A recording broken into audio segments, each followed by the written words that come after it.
Bismillahirrahmanirrahim. Assalamualaikum warahmatullahi wabarakatuh. Alhamdulillahirrabbilalamin. Wassalatu wassalamu ala asyrafil anbiya wal mursalin. Sayyidina wa maulana Muhammadin wa ala alihi wa sahbihi ajma'in. Amma ba'd. Terima kasih para pemirsa di rumah yang sudah setia bersama kami dalam program Majelis Sore, Majelis Kita Semua. Bersama saya Gusti Muhammad Hermawan dan seperti biasa kita menghadirkan narasumber dari UIN Antasari, Banjarmasin yang insya Allah akan menghadirkan tema-tema seputar kajian-kajian Islami.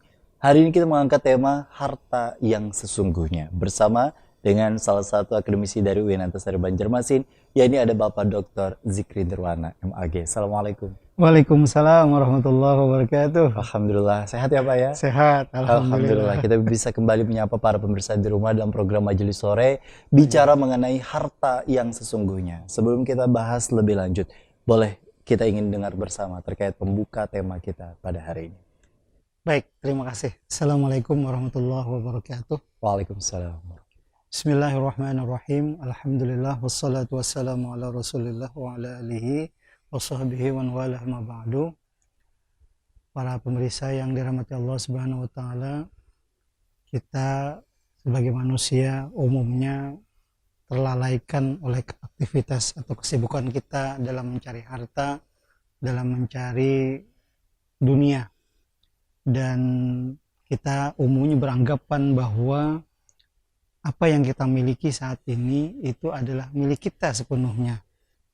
Apa yang ada di dompet kita, apa yang ada di ATM kita, apa yang ada di rumah kita, karena memang itu atas nama kita, jadi kita cenderung mengakuinya itu sebagai milik kita. Padahal sesungguhnya dalam Islam, bahwa harta yang sesungguhnya ini adalah tidaklah semua yang kita miliki atas nama kita itu adalah milik kita. Di dalam sebuah hadis riwayat dari Abdullah bin Syakhir disebutkan bahwa ketika beliau tiba di hadapan baginda Rasulullah SAW, Rasul kita bersabda, yaqulu ibnu Adam, kata beliau, ibnu Adam itu mengatakan, mali, mali, hartaku, hartaku, aduhai hartaku. Wa hallaka min malika illa ma tasaddaqta fa amdaita, au akalta fa afnaita, au kasauta fa ablaita. Ini hadis diriwayatkan oleh Imam At-Tirmizi dalam kitab Sunan beliau. Disebutkan dalam sabda beliau Shallallahu Alaihi Wasallam ini adalah bahwa harta sesungguhnya yang dimiliki oleh ibnu Adam, kita yang sebagai manusia ini, itu hanyalah 3. Yang pertama adalah sesuatu yang kita sedekahkan, lalu kemudian itu akan dikekalkan menjadi harta kita, dan itu nanti di akhirat insya Allah akan ada. Yang kedua adalah sesuatu yang kita makan, makanan, minuman, apapun itu, itulah harta kita. Tetapi ini akan habis, ya, menjadi kotoran misalnya. Kemudian yang ketiga, itu adalah sesuatu yang kita pakai, baju, kendaraan, rumah, dan lain sebagainya. Itu semua juga pasti akan kita tinggalkan.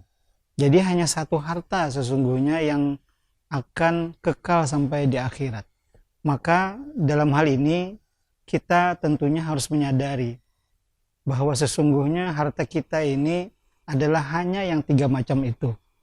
Kita jangan kemudian beranggapan bahwa semua yang kita miliki yang ada di kantong kita ataupun di dompet kita tadi atau di ATM kita itu adalah semuanya adalah milik kita. Siapa tahu itu adalah harta orang lain yang melewati kita, atau dalam bahasa lainnya adalah kita ini sebagai penyalur, ya, saluran saja dari harta orang lain. Misalnya kita kemudian mengendarai kendaraan, di tengah perjalanan kita kemudian mengalami kempes ban misalnya, lalu kita mengeluarkan sejumlah biaya untuk menambal ban itu. Nah, artinya kan bahwa ini berarti rezekinya tukang tambal ban, ya. Nah, jadi itu. Dan mungkin banyak hal-hal lain yang seperti itu kita alami dan kita jalani, ya, dalam kehidupan kita keseharian. Nah, maka ini tentu harus kita pahami betul Ya, di dalam ayat Al-Qur'an juga disebutkan bahwa di dalam harta kita ini itu sesungguhnya adalah ada hak gitu bagi orang lain. Orang yang meminta-minta, orang yang du'afa. Auzubillah minasyaitonirrajim wa fi amwalihim haqqum ma'lum lis-sa'ili wal mahrum. Nah, ini adalah firman Allah yang menyebutkan bahwa di dalam harta kita ini ada jatah gitu. Ada jatah harta orang lain. Untuk siapa? Untuk fakir, untuk miskin. Nah, itu kemudian mengapa zakat disyariatkan untuk kita sebagai orang yang beriman, itu difardukan untuk kita. Ini tidak lain adalah bahwa jangan sampai kita meyakini bahwa apa yang kita miliki saat ini itu sepenuhnya milik kita. Tetapi siapa tahu ini hanya sebagai saluran bagi rezeki orang yang lain.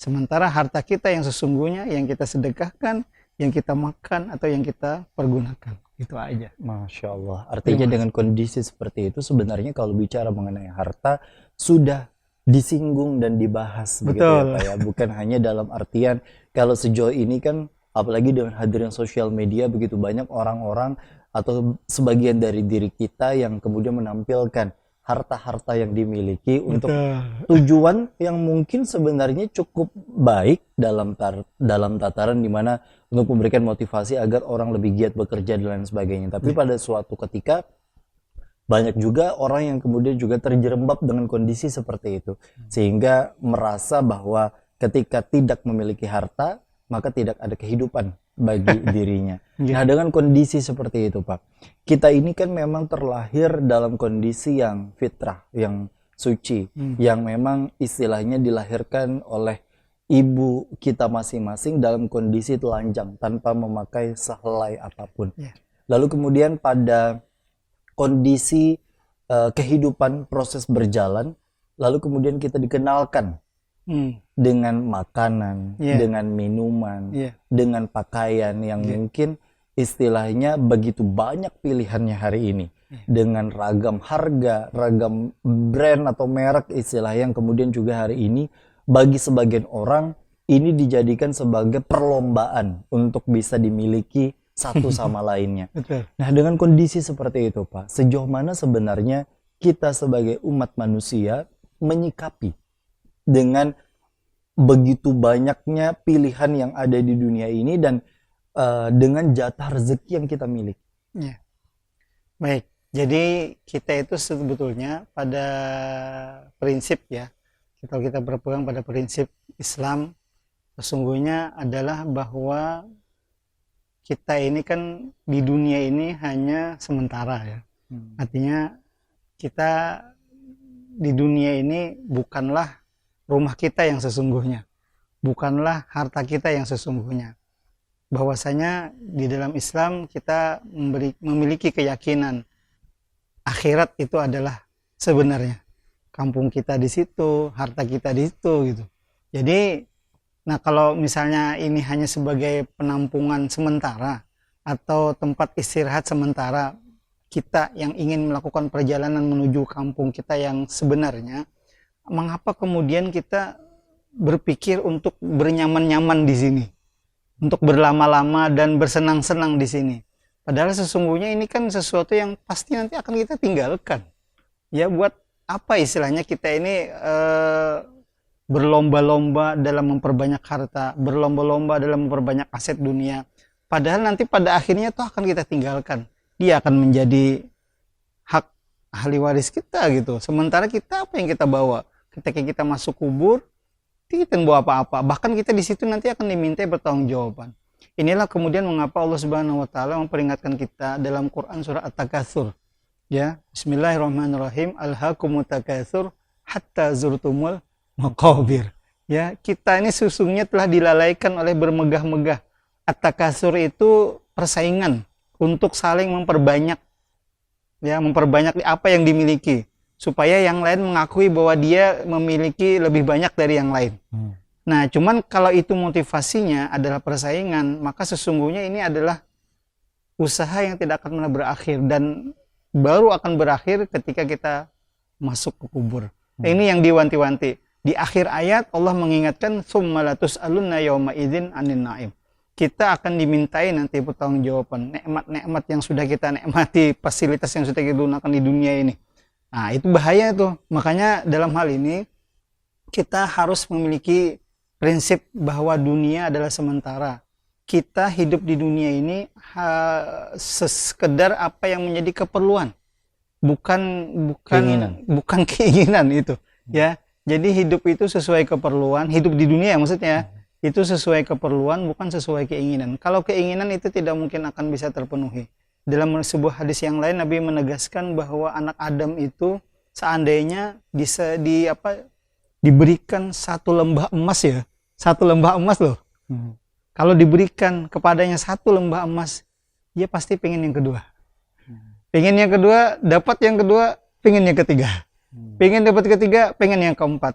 Dan tidak akan bisa, kata Nabi, untuk memuaskan anak Adam itu, menyumpal mulut anak Adam itu ila turab, kecuali debu atau tanah. Nah, ini kan sejalan dengan at-takasur tadi, ya. Kalau motivasinya adalah persaingan, melihat orang lain lebih baik dalam hal dunia, dia akan terus menerus. Asalnya punya kendaraan yang biasa, lihat orang lain punya kendaraan yang baru, pengen yang baru. Dapat kendaraan yang baru, kemudian lihat orang punya mobil, karena kita sudah banyak anak gitu, keperluan juga banyak gitu. Akhirnya kita mikir lagi beli mobil, yang mobil biasa. Lihat lagi mobil orang yang baru, pengen lagi, terus itu tidak akan pernah habis. Jadi kalau kita tidak mencukupkan, tidak kita sendiri yang menyudahinya dengan prinsip tadi, maka ya seperti itulah yang akan terjadi. Sampai masuk kubur baru kita selesai. Baik. Artinya dengan kondisi seperti itu yang mungkin menjadi pertanyaan bagi kita semua. Karena tentu hidup di dunia ini sendiri kan tentu akan ada tujuan, ujian maupun juga nikmat-nikmat yang kita hadapi.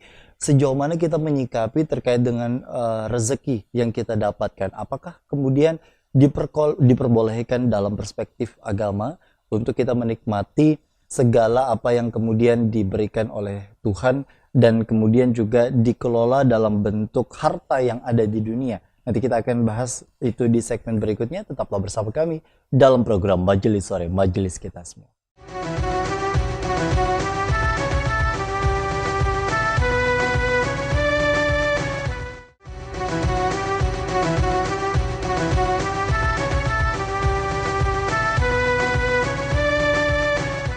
Terima kasih Anda masih bersama kami dalam program Majelis Sore, Majelis Kita Semua. Berbicara mengenai tatanan rezeki, setiap pribadi kita tentu memiliki kadar dan porsinya masing-masing.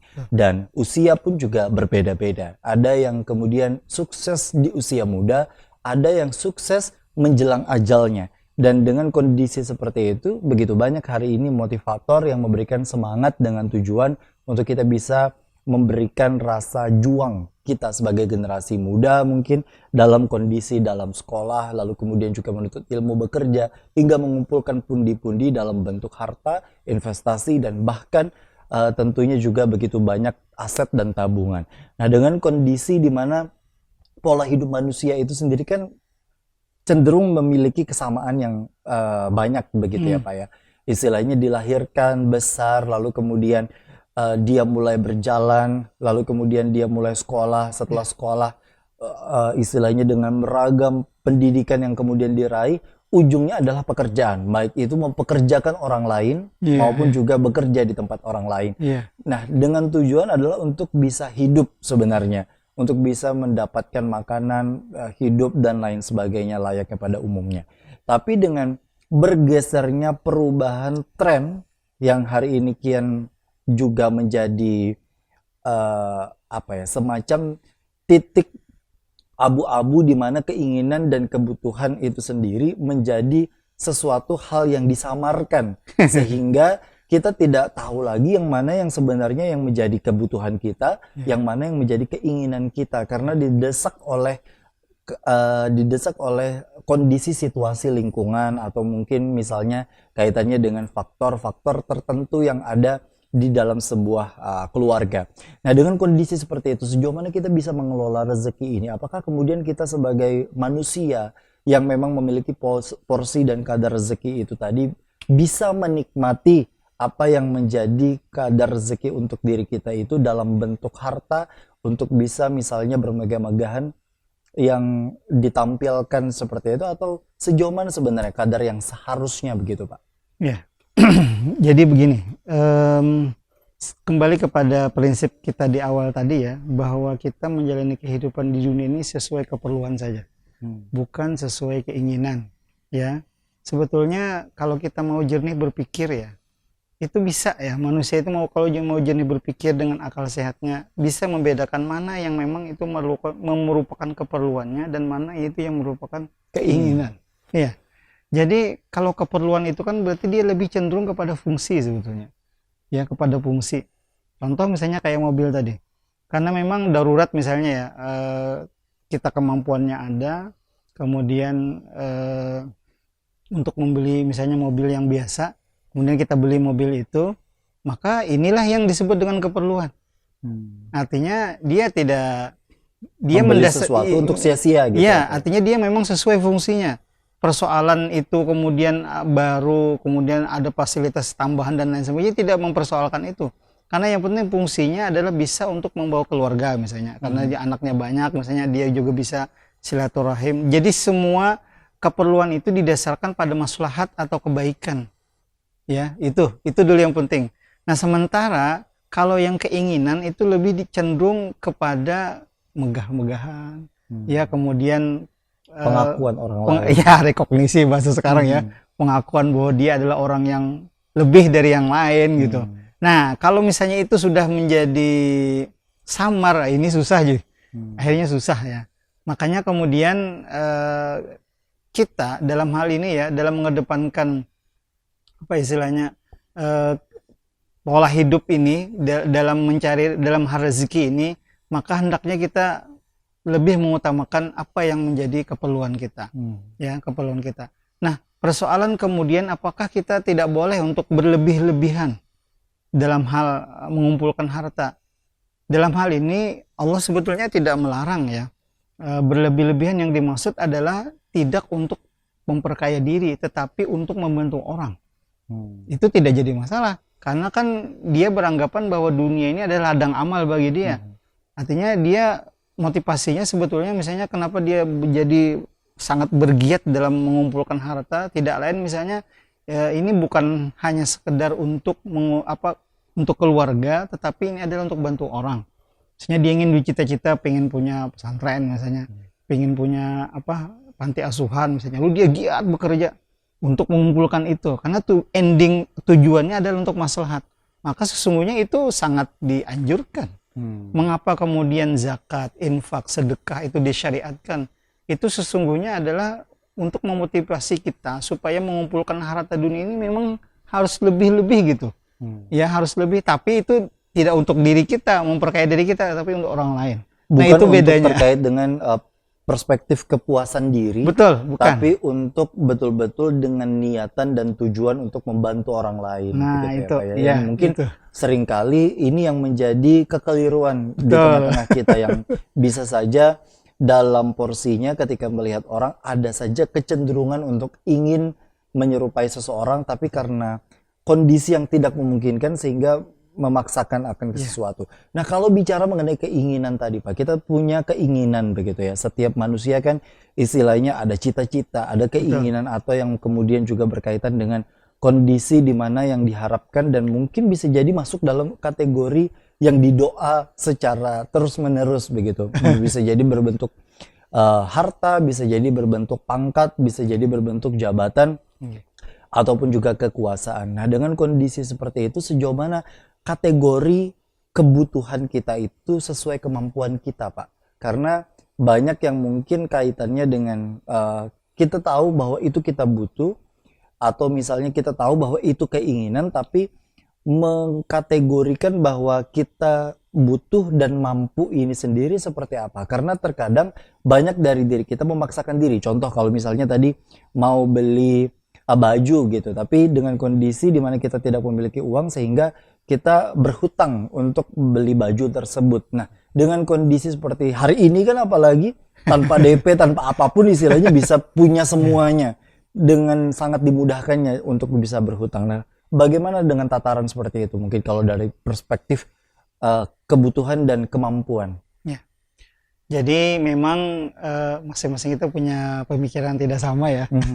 Artinya ada yang beranggapan kalau memang kemampuannya cuma segitu, ya udah jangan dipaksakan. Ya jangan dipaksakan kalau memang seperti itu. Ada juga yang berprinsip tapi dia punya perhitungan juga, perhitungan yang rasional misalnya. Yang dengan perhitungan itu dia kalau misalnya ada timbul masalah-masalah di kemudian hari, dia sudah bisa mengantisipasi. Nah kalau itu sih ya nggak apa-apa, ya nggak apa-apa. Cuman memang dalam hal ini kalau kita menurut hemat kita pribadi, sebetulnya kita ini harusnya bersikap qanaah ya. Qanaah itu kan merasa cukup dengan apa yang telah diberikan oleh Tuhan untuk kita. Nah jadi kita memang lebih cenderung pilih yang pertama tadi, sesuai kemampuan saja. Kalau kemampuannya memang segitu, ya sudah jangan dipaksakan gitu, ya, jangan dipaksakan. Kalau misalnya ingin lebih, nanti tunggu saatnya. Tapi menunggu saatnya itu adalah tetap dengan ikhtiar dan juga berserah kepada Allah. Artinya bahwa kita bagaimanapun semua tergantung pada Allah gitu. Tapi yang penting adalah tujuan dulu itu. Tujuan kalau dia misalnya memang memiliki keinginan yang terus meningkat dari waktu ke waktu, itu yang penting niat dan cita-citanya itu adalah untuk kemaslahatan, untuk kebaikan. Bukan sekali lagi untuk memperkaya diri, untuk yang ya itu tadi, megah-megah tadi. Karena itu pasti tidak akan pernah bisa selesai. Baik. Artinya dengan kondisi seperti itu kita juga punya tataran kehidupan yang mungkin bisa jadi itu tidak tertulis sebenarnya Pak ya, dalam bentuk aturan. Tapi tentu takaran tersebut kita yang memahami sejauh mana ini masuk dalam kategori keinginan atau masuk dalam kategori kebutuhan. Betul. Kalau balik lagi kepada 3 hal yang tadi disebutkan, harta yang disedekahkan, harta yang kita makan dan minum, dan harta yang kita kenakan, baik itu dalam bentuk pakaian maupun juga kendaraan atau mungkin tempat tinggal. Nah dengan kondisi seperti itu, seringkali kan orang lebih banyak fokus di nomor 3 Pak. Nomor 2 dan kemudian juga nomor 3. Istilahnya orang berani makan semahal mungkin untuk kemudian juga memenuhi selain kenyangnya, tapi juga memenuhi gaya hidup misalnya. Yang nomor 3 pun juga hal yang sama, istilahnya dengan begitu banyak istilahnya tas yang harga miliaran dan lain sebagainya. Ada yang memiliki alasan ya karena mampu, kenapa tidak begitu misalnya. Tapi ada juga yang kemudian juga memiliki alasan Tuhan suka melihat manusia itu dalam kondisi di mana lebih baik terlihat kaya daripada terlihat miskin begitu, supaya anggapan orang lain itu kepada dirinya tidak dalam perspektif yang kemudian juga mengkasihani atau kemudian juga memberikan perspektif yang kurang baik begitu. Nah, anggapan-anggapan seperti itu apakah itu masuk dalam anggapan yang keliru atau seperti apa sebenarnya? Iya. Sebetulnya ini sangat subjektif. Artinya setiap orang punya penilaian yang beda-beda gitu. Bahwa kalau misalkan kita pribadi ya umumnya, ya kita melihat sesuai dengan posisi kita. Kalau posisi kita memang orang yang di tengah masyarakat itu diakui sebagai orang yang berkecukupan, maka kita sesuaikan. Kita sesuaikan tapi dalam batas-batas yang wajar.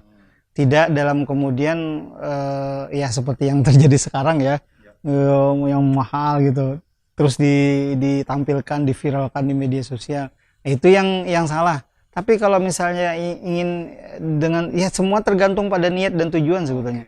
Kalau tujuannya adalah untuk mensyukuri nikmat Allah, silakan, apa salahnya gitu.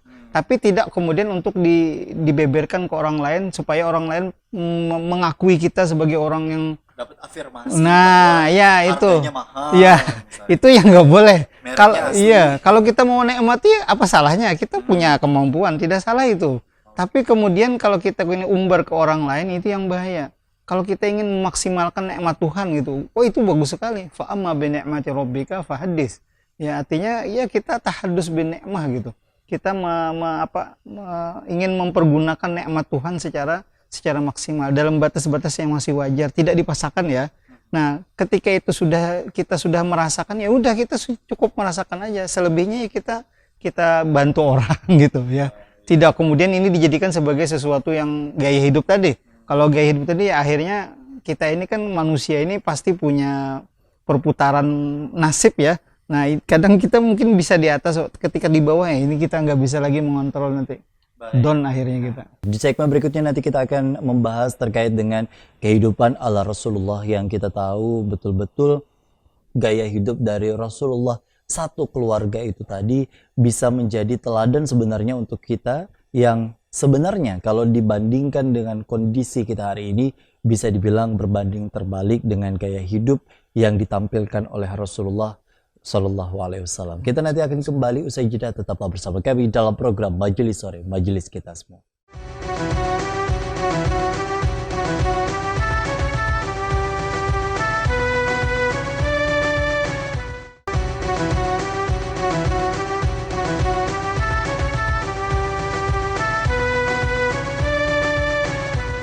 Terima kasih Anda masih bersama kami dalam program Majelis Sore, Majelis Kita Semua.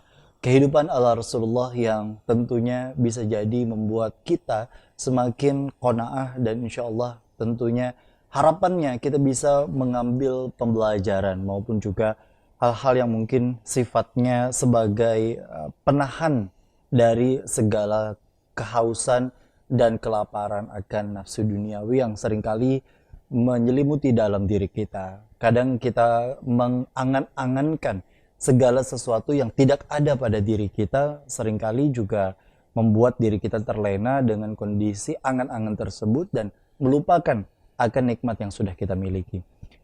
Dalam kondisi di agama Islam kita sendiri kan Pak, kita istilahnya ternyata saya juga baru tahu bahwa dilarang berangan-angan yang dalam tataran yang istilahnya dalam masa 40 hari ke depan. Istilahnya dalam kondisi di mana itu menjadikan gambaran bahwa mungkin bagi kita menganggap bahwa kematian itu bukan pada diri kita ternyata.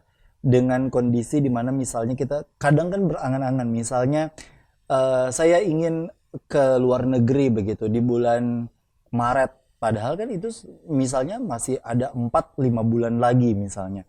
Nah, dengan kondisi seperti itu sudah mengangan-angankan apa yang dilakukan nanti pada saat di luar negeri, apa yang kemudian juga dilakukan persiapan dan lain sebagainya. Sehingga betul-betul terbuai dengan kondisi persiapan dan lain sebagainya. Nah, hal-hal seperti itu seringkali menyelimuti dalam diri kita secara sadar maupun tidak begitu, Pak. Hal apa yang sebenarnya menjadi kontrol dalam diri kita untuk mungkin bisa menahan diri dari segala ketika lagi sendiri, pikiran-pikiran liar atau kemudian juga hal-hal yang mungkin di luar dari ekspektasi diri kita ini bisa tetap terkontrol dengan baik dan dalam kondisi didukung oleh keimanan yang tentunya juga bisa mengontrol itu semua. Oke. Baik, sebetulnya kalau kita cita-cita itu memang bagus ya, dianjurkan. Artinya kita memang harus membuat semacam rencana atau planning ya untuk masa depan itu seperti apa, itu tidak jadi masalah sebetulnya. Kalau cita-cita. Iya. Kalaupun misalnya sudah ada rencana, memang sudah ada misalnya sudah ada sinyal gitu ya, mau keluar negeri tadi. Atau sudah beli tiketnya sudah dan beli lain sebagainya, itu hal yang berbeda gitu ya, ya, Pak ya. Iya, nggak apa-apa, kita memang itu sesuatu yang memang harus direncanakan. Karena itu kita ini kan hidup di alam dunia, berlaku yang namanya hukum sunatullah ya, hukum alam. Hukum alam itu ya memang harus seperti itu. Kita tidak boleh tinggalkan. Tapi di sisi lain kita juga sebagai orang beriman harus meyakini bahwa semua ini hanyalah rencana. Sekali lagi, semua ini hanyalah rencana yang nanti ketika masa-masa depan itu terjadi, besar kemungkinan tidak akan sama, pasti berbeda. Dalam Al-Quran kan Allah sudah menjelaskan wa ma tadri nafsun madza taksibu ghadan ya.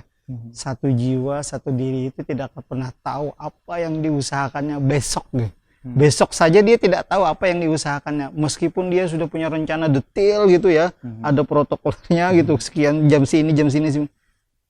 Ketika hari H itu pasti beda. Karena ya itulah keterbatasan kita hanya berencana, Tuhanlah yang memberikan keputusannya. Nah, itu dulu yang penting. Jadi jangan sampai kita, jadi itu alarm yang ada di dalam otak yang harus mungkin selalu diingatkan dan ditanam gitu, Pak ya. Ya. Jadi itu yang penting ya, bahwa kita ini semua hanya rencana, semua yang itu pasti Allah yang memutuskan. Bahkan kemudian bisa jadi misalnya kita tidak sudah beli tiket karena memang Allah ingin menakdirkan bahwa kita tidak ke situ. Allah bikin jalannya yang bertolak belakang. Entah mungkin ada yang sakit atau mungkin ada yang apa gitu. Sehingga tidak jadi akhirnya. Nah, jadi makanya kemudian selain kita meyakini bahwa kita ini adanya berencana dan Tuhan yang menentukan, kita tetap harus bermohon istilahnya bimbingan, petunjuk dari Allah. Artinya apa yang ulun lakukan ini hanya sekedar usaha untuk memaksimalkan ikhtiar ulun, karena memang ikhtiar ini disuruh. Ya, manusia tidak berikhtiar ya bodoh, karena diberikan akal kan oleh Tuhan. Ya, kita ini hanya ikhtiar semata gitu. Adapun selebihnya itu kita serahkan kepada Allah. Nah, seperti itu. Sebelum kita bicara mengenai kehidupan Rasulullah, ada anggapan bahwa memang tidak semuanya uang bukan segalanya gitu. Betul. Tapi ada yang menyebutkan lagi lanjutannya hari ini adalah tapi dengan uang kita bisa melakukan segalanya. Nah, dengan kondisi seperti itu, Pak, memang kita tidak bisa menutup mata bahwa segala aktivitas diri kita ini istilahnya memerlukan materi. Dalam tanda petik, kita perlu misalnya bekerja pun juga memerlukan materi dalam hal bensin misalnya, atau kemudian juga ketersediaan internet, sepatu, atau hal-hal yang mungkin menunjang untuk pekerjaan, atau misalnya untuk keperluan makan dan lain sebagainya. Artinya kan kita mengetahui bahwa secara hidup kita memerlukan memang memerlukan uang. Nah, sejauh mana kita semacam memprogram dalam diri kita bahwa memang betul uang adalah segalanya, tapi dengan uang adalah aktivitas, tapi dengan kondisi seperti itu kita agar tidak terjerembab untuk terus memikirkan uang yang ada di dalam otak dan pikiran kita, begitu Pak. Tergantung kita milih yang mana. Uang bukan segalanya atau segalanya perlu uang. Itu tergantung Anda ya. Jadi kembali kepada subjek masing-masing gitu ya Pak ya. Kalau segalanya uang bukan segalanya, berarti itu bagus. Artinya kan banyak sekali fakta orang yang misalnya ya, kalau orang beranggapan ingin ke Baitullah, umroh, haji itu harus pakai uang ya. Tapi nyatanya banyak saja orang yang sudah punya sekian banyak uang, yang sudah sangat cukup, tidak berangkat.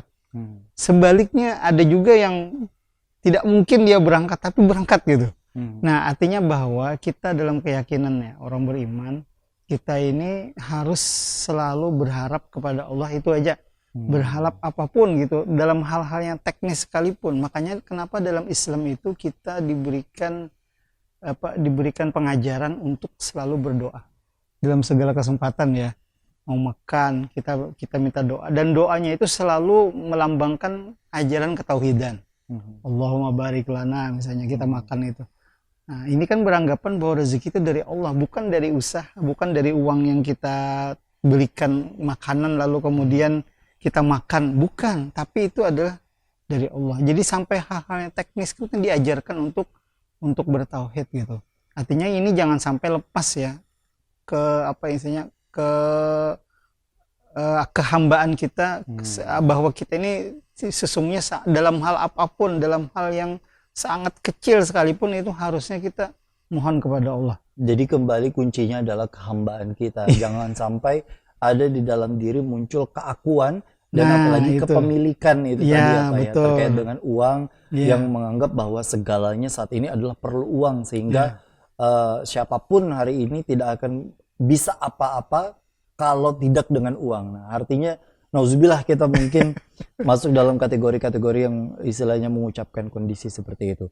Dengan kondisi yang istilahnya kita banyak bahas di segmen 1 maupun juga 2 hingga segmen 3, yang menjadi penasaran adalah kita tahu bahwa Rasulullah adalah kekasih Allah, yang istilahnya gunung saja dalam bentuk emas bisa saja sebenarnya diberikan, bahkan menawarkan istilahnya untuk diberikan, tapi beliau menolak dan tetap hidup kita melihat ya bahwa ada di Jawa Barat, yang mungkin nggak usah jauh-jauh ke Arab Saudi untuk melihat replika kamar beliau untuk tinggal begitu yang betul-betul jauh dari apa yang kita tidur hari ini di kamar, dengan kasur yang tebal dan empuk, dengan bantal dan lain sebagainya, sedangkan beliau istilahnya di tikar yang istilahnya kalau kalau rebahan itu akan membuat pola-pola di Berbekas ya. tubuh dan berbekas begitu. Nah, dengan kondisi seperti itu, Pak,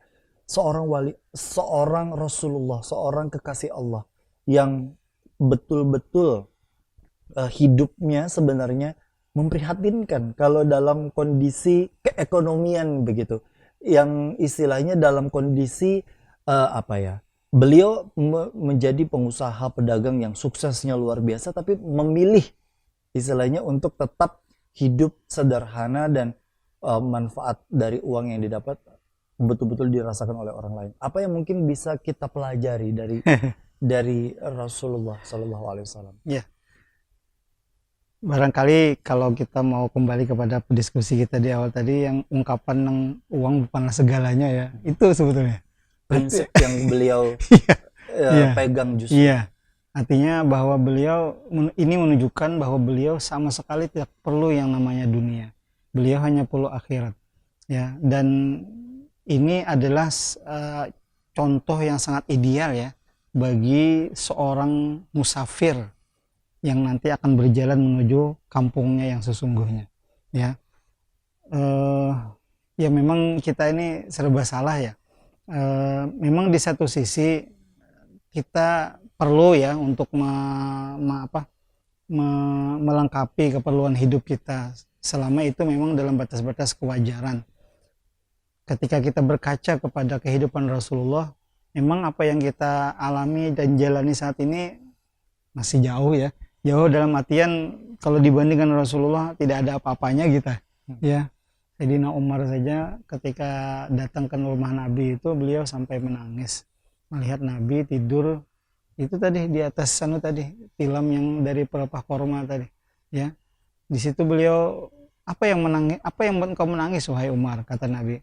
Jadi kata Sayyidina Umar, aku keingatan kalau bahasa Banjarnya itu, ingat kepada para sultan, para kaisar, para raja yang mereka itu adalah hanya orang-orang terkemuka dunia gitu, pemimpin-pemimpin dunia.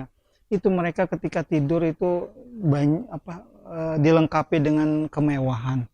Sementara engkau ya Rasulullah pemimpin dunia dan akhirat sekaligus memilih hidup seperti ini. Kenapa wahai Nabi? Kenapa engkau tidak istilahnya ya meningkat lah gitu? Apa kata beliau? Ya kita nih, bagian kita nanti di akhirat, kata beliau. Bagian kita nanti di akhirat. Apa yang mereka kenakan sana itu bagian mereka, tapi mereka di akhirat tidak dapat lagi. Nah, ini kan ingin memberikan pengajaran kepada kita sesungguhnya bahwa apa yang kita miliki, apa yang kita pakai, apa yang kita makan saat ini itu sesungguhnya jangan sampai masuk ke hati kita. Harta yang kita miliki itu hanya sampai ke kantong kita. Kalau bahasa orang-orang pengajaran guru-guru kita itu ya, jangan sampai harta itu dimasukkan ke dalam hati, tapi cukup masukkan di kantong baju saja. Karena kalau sudah masuk ke dalam hati itu susah nanti keluarnya. Jadi sebesar apa cinta kita kepada dunia, maka sebesar itu pula akhirat keluar dari diri kita. Nah, sebaliknya, sejauh mana kita cinta, sebesar apa cinta kita kepada akhirat, maka sebesar itu pula dunia itu keluar dari diri kita. Jadi tergantung kita. Apakah kita lebih besar cinta kepada akhirat, maka besar cinta kepada dunia akan keluar. Sebaliknya, kalau kita cinta kepada dunia begitu besar, maka sebesar itu pula akhirat keluar dari diri kita. Tinggal milih yang mana kita. Tinggal memilih yang mana, yang tentunya juga menjadi pembelajaran untuk kita agar mungkin begitu banyak ya refleksi-refleksi yang bisa kita dengarkan kalau dari istilah cerita-cerita yang Nabi alami saat itu, dan Betul. tentu menjadi pembelajaran juga untuk kita agar mungkin kalau dalam kondisi saat ini lebih bersyukur dan tentu memiliki rasa sabar terhadap segala sesuatu yang kemudian juga mungkin tidak ada apa-apanya yang dibandingkan dengan apa yang Rasulullah alami saat itu.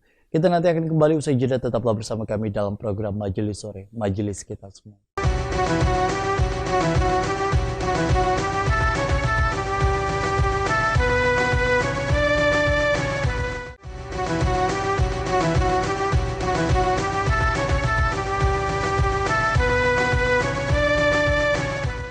Terima kasih Anda masih bersama kami dalam program Majelis Sore, Majelis Kita Semua. Harta yang sesungguhnya kita sudah pelajari hari ini terkait dengan hal-hal yang mungkin kaitannya dengan keinginan dan kebutuhan kita. Sejauh mana kita mungkin membedakan antara keinginan dan kebutuhan yang hari ini tampaknya menjadi semakin abu-abu atau samar dalam kehidupan kita. Dalam insting manusia ternyata sebenarnya kita mampu merasakan yang mana yang sebenarnya kita dalam kategori mampu dan butuh, tapi yang mana yang istilahnya dipaksakan dan menjadi bagian dari keinginan kita.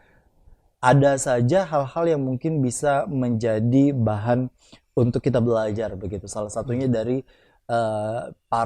kehidupan para sahabat yang tentu menjadi sosok-sosok yang istilahnya eksis berdampingan bersama dengan Rasulullah pada masa yang kemudian juga beliau hidup hingga beliau wafat. Dengan kondisi di mana kita tahu bahwa antara beberapa sahabat yang istilahnya masyhur di masyarakat ini sendiri kan ada Sayyidina Abu Bakar, Sayyidina Umar, Sayyidina Utsman, lalu kemudian juga Sayyidina Ali bin Abi Thalib yang kalau kita lihat sejarahnya sebenarnya satu keluarga gitu ya Pak ya. Betul. Yang istilahnya yang satu mertua, yang satu istilahnya menantu begitu. Artinya dengan kondisi di mana di antara keseluruhan ini saling keterkaitan. Tapi di antara 4 orang ini saja di tengah sekian ribu sahabat Nabi yang mungkin juga begitu banyak memberikan hadisnya pada beberapa kesempatan. Tentu kalau kita bicara melihat dari berbagai kehidupannya ini ada sedikit perbedaan. Baik itu dari segi watak, dari segi kehidupan, dari segi kemampuan finansial dan lain sebagainya. Kalau kita melihat Sayyidina Abu Bakar istilahnya betul-betul menjalankan apa yang dijalankan oleh Rasulullah. Yang istilahnya sama sekali tidak ada meninggalkan harta untuk dirinya dan keluarga, tapi betul-betul hanya untuk orang lain. Ini berbeda dengan Sayyidina Utsman bin Affan yang memiliki Dzun Nurain atau istilahnya yang dikenal oleh masyarakat saat ini. Nah, dengan kondisi seperti itu Pak, beliau ini kan memiliki kecukupan ekonomi yang sampai pada hari ini tabungan beliau kabarnya masih dikelola oleh kerajaan atau pemerintah yang ada di sana. Dan dengan kondisi seperti itu, ini kan ada perbedaan. Walaupun istilahnya memiliki rumpun yang sama dan langsung berinteraksi dengan Rasulullah. Istilahnya akan ada perbedaan walaupun istilahnya secara langsung bisa berinteraksi dan lain sebagainya. Apa yang mungkin bisa kita pelajari dari berbagai perbedaan itu? Apakah kemudian juga kita harus menjadi Sayyidina Abu Bakar yang menyerahkan harta kita semuanya untuk orang lain dan kemaslahatan umat, atau menjadi Sayyidina Utsman bin Affan yang tentu hanya sebagian atau misalnya setengahnya dari harta yang beliau miliki, tapi yang sisanya yang lain untuk kemaslahatan walaupun dalam jangka yang panjang begitu. Nah, apa yang mungkin bisa kita pelajari? Baik, jadi gini, sahabat itu kan adalah orang-orang yang terdekat dengan Nabi ya, apalagi keluarga beliau yang kita bicarakan saat ini. Jadi itulah yang namanya dinamika penerjemahan kehidupan dari para sahabat terhadap Rasulullah yang beliau jalankan saat itu. Dan beliau sangat memaklumi perbedaan dari penerjemahan kehidupan itu, ya. Tapi mereka punya satu kesamaan. Apa kesamaannya? Tidak tergantung pada dunia, itu kesamaannya. Yang kedua, tujuannya selalu adalah untuk membantu orang lain dalam kebaikan. Itu sisi persamaan. Selebihnya itu memang berbeda-beda, tergantung pada tingkatan mereka masing-masing. Ini memberikan pelajaran kita ya di posisi yang mana sesungguhnya yang kita mampu gitu. Kalau kita mampu di posisi Sayyidina Abu Bakar, luar biasa. Ini maqam tajrid ya. Tajrid ini udah lepas semua itu, hanya Allah dan Rasulnya. Makanya Sayyidina Abu Bakar ini kata Nabi, kalau ditimbang imannya beliau ini, Sayyidina Abu Bakar nih, dengan imannya seluruh orang dunia, yang di dunia dari dulu sampai yang akan datang, itu tidak akan ada bandingan. Pasti tetap unggul beliau. Karena itu tadi ya yang luar biasa tadi. Sementara yang lain itu memang di bawah beliau. Tetapi ya tetap bagus ya dalam kategori yang terbaik gitu ya. Nah, jadi ini pelajaran buat kita. Kita mau berada pada posisi yang mana? Mau berada pada posisi Sayyidina Utsman ya seperti itu. Semua kekayaan tetap dikumpulkan, tetap diraih, tetapi itu digunakan untuk maslahat. Ya, ditinggal hanya separuh untuk dan itu pun juga untuk maslahat juga gitu. Ya. Nah, sehingga ini punya kemanfaatan yang panjang, berkesinambungan hingga sekarang. Sementara yang lain Sayyidina Abu Bakar misalnya, beliau sama sekali karena ingin melepaskan melepaskan dunia lah istilahnya, ketergantungan kepada dunia, lalu beliau seperti itu, memberikan keputusan yang seperti itu. Ini tidak lain adalah untuk membuktikan iman beliau yang luar biasa kepada Rasul, ya, bahwa beliau tidak tergantung itu. Artinya kalau aku punya Allah dan Rasulnya, maka itu sudah cukup. Kenapa dikatakan beliau cukup? Karena mereka adalah pemilik segalanya. Buat apa yang ada itu kan cuman secuil dan tidak ada sama sekali. Dibandingkan sebutir debu pun ya, harta yang di dunia ini itu bagi Abu Bakar tidak ada apa-apanya dibandingkan dengan Allah dan Rasulnya yang punya segalanya. Jadi pemahamannya beda ya, tentu beda. Sementara yang lain-lainnya ya mungkin kita berada pada makam yang kasab ya, makam kasab itu ya kita masih melihat ada usaha, ada ikhtiar gitu. Sehingga nggak bisa kita. Nah, ini tergantung iman kita di mana nih. Kalau kita memang mampunya hanya di Sayyidina Utsman atau Sayyidina Umar misalnya atau Sayyidina Ali misalnya, ya udah itulah yang kita kerjakan. Kata firman Allah kan kullu ya'mal ala syakilatih.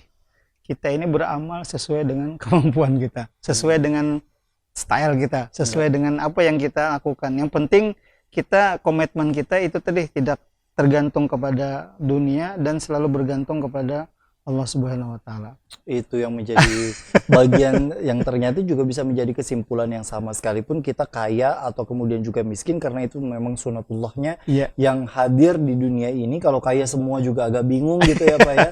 Atau misalnya miskin semua juga agak bingung, tapi dengan kondisi seperti itu sejauh mana kita memahami bahwa kehambaan kita sebagai manusia itu yang perlu kemudian kembali disuburkan agar kondisi kita memiliki harta ataupun juga tidak menjadi sebuah ketergantungan untuk kita memaknai terkait dengan apa yang sudah diberikan atau apa yang belum diberikan untuk kita. Masya Allah, terima kasih Pak Dr. Zikri Nurana MAG atas diskusi kita yang terkait dengan harta yang sesungguhnya.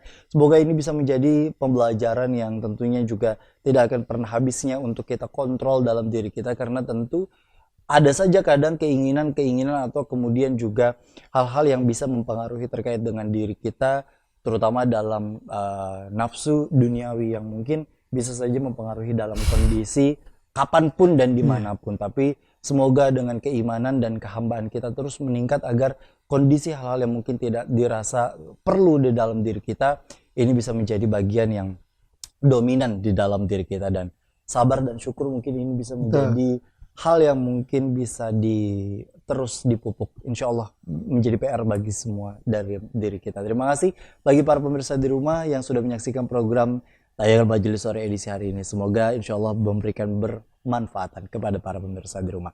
Akhirnya saya Gusti Muhammad Hermawan mewakili seluruh kerabat kerja bertugas mengucapkan terima kasih atas perhatian dan kebersamaannya. Wassalamualaikum warahmatullahi wabarakatuh.